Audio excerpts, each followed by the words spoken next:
আগেকার দিনে চুল বাঁধা ভার্সেস এখনকার দিনে চুল বাঁধা।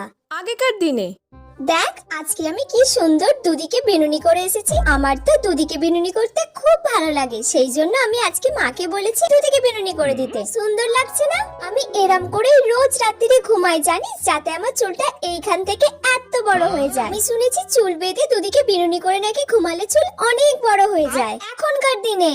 এই মানা শোন, তোর চুলটা আমি ভালো করে দুদিকে বিনুনি করে দিই, চলে আয়। কি মা, এখন আর কি আগেকার দিনের মতো দুদিকে বিনুনি করে? এখন আর কেউ আগেকার দিনের মতো দুদিকে বিনুনি করে না। দুদিকে বিনুনি করলে চুল অনেক বাড়ে মানা। চুল বাড়াবো? আমি তো ভাবছি এবারে আমি চুল কেটে এইটুকুনি করে ফেলবো, টাকলু করে ফেলবো, টাকলু। তুমি আমাকে বলছো চুল বাড়াতে? এত বড় চুল করলে মেনটেন করবে কে? তারপর চুলে আমার উকুন হোক, আর সব চুল তো উঠেই যাচ্ছে। চুল ফুল বাড়াবো না, এরকম ঘুরিয়ে আর একটা খালি ক্লিপ দিয়ে দিলাম, ব্যাস চুল বাঁধা আমার ডান। আর দুদিন পর থেকে যদি এটাও না করতে পারি তাহলে পুরো টাকলু করে দেবো, টাকলু।